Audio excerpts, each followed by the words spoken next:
one big thing is a lot of people, it's hard to imagine, but you have to learn how to fail. Because I'm gonna explain this to you. I had big dreams. A lot of us have big dreams, big goals. And when you have goals that are maybe outside your reach, you have to know that getting to that goal, you're gonna have a lot of bad days, a lot of setbacks. So like when I was losing 106 pounds in 3 months, the first 2 months or the first 2 weeks, it's like I was gaining weight. You know, I would lose a pound, gain 2. So I was just failing. I kept failing, I kept failing, I kept failing. So I had to teach myself how to fail right. And what that means is when I fail, I can't spend much time in that fail zone. I have to be able to get up and get after the next day just as fast, because my goals were to be a Navy SEAL. I don't have time to stay here and feel bad for myself for weeks and months and years, because I'll lose that time. So the big thing is know that if you have big goals and big dreams, along the way failure is going to happen. I know exactly what it feels like to be lost, to want to quit every day of your life.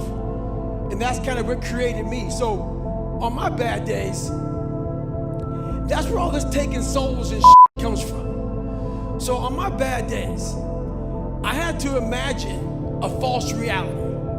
So for me, for instance, I was 300 pounds, a lot of you guys know my backstory, and a black kid. I was the only 36th African-American Navy SEAL in over 80 years. So think about this though. Think about how I wanted to quit. I was afraid of the water. My favorite meal was chocolate milkshakes with chocolate donuts. I didn't run, and I was afraid of the water, and I was 300 pounds. And I have a pipe dream of going to go be a Navy SEAL. Yeah, exactly. You should be laughing. Every morning I woke up, and I had less than 3 months to lose 106 pounds to get into the Navy. Every morning I woke up, I wanted to quit. During runs, I quit. During my diet, I quit. During swims, I quit. I quit every single day during this 2.5 months. October 31st, I put a video up, and it showed my leg with a lot of edema. I put my hand on it. I got a lot of bad comments on that. A lot of hate came out of that thing, man, talking that I'll never run again. There's a good chance I wasn't going to, but I thought about it for a long time. And they had this stuff out there called calm. Before you go to sleep, you play it. Ocean waves, birds and waterfall, thunder, all that. I made a guidance remix of all your talking. I put that on with the bed. Evil, violent. Woke up refreshed, ready to kick ass. I'm 22 miles in. Running videos are back. Stay hard. All of us are off work today, celebrating a man who fought for equality for all. While we have a long, long, long way to go, and this world isn't fair. It's fair enough.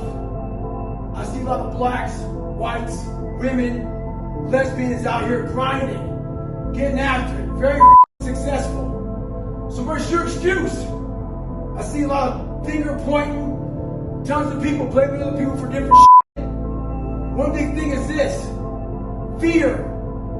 Fear keeps a lot of from being successful.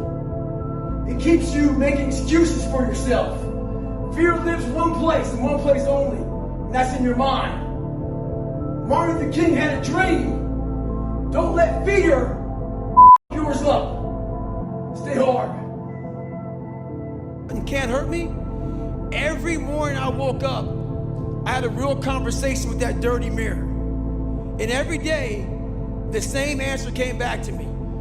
Do you want to be on your deathbed knowing that you could, but you didn't?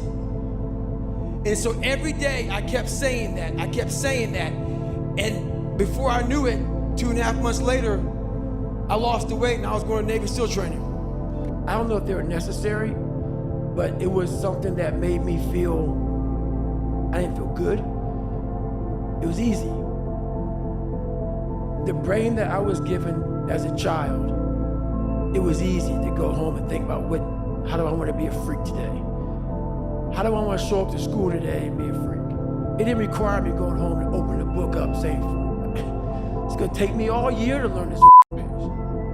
So instead of learning that page, I learned how to become a character. And maybe that character that I created, that 300-pound insecure guy that used to fake it till I make it type of guy, you know, let me become your friend, let me lie to you until you like me type of guy. When you have any manhood, womanhood, a human being, a soul, a spirit, I must have just this much pride, because that's exactly what opened the door for me. Because every day you were a character, every day you were a clown, every day you opened that Spanish book or that science book or English book, and you looked at it, it looked like a foreign language. And you're saying, where do I start? Where do I start?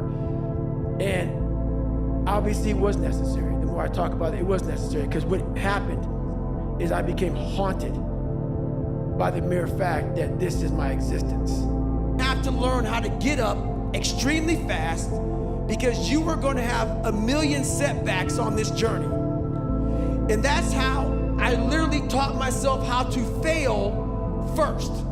Because I knew that if I was afraid of failure, I would have never been able to be a Navy SEAL. I would have never been able to get to where I'm at today. So I went through, and I literally at 300 pounds, or 297 to be exact, I sat back and I visualized how this journey is gonna look. In the first several months was nothing but failure. So how am I gonna get up the next morning when I failed the day before? How am I gonna eat this meal when I failed and I got fries and a milkshake again when I was supposed to get grilled chicken and rice? So I went through and I taught myself how to fail. And when you do that, you're able to get up extremely fast, and you no longer care about the end result, because you know, if I want to be way up here, it's going to take a bunch of small micro failures along the way. But you have to understand that that is part of the process. When you want to achieve the highest goal of all time, you are going to have to learn how to get your ass kicked all the way up that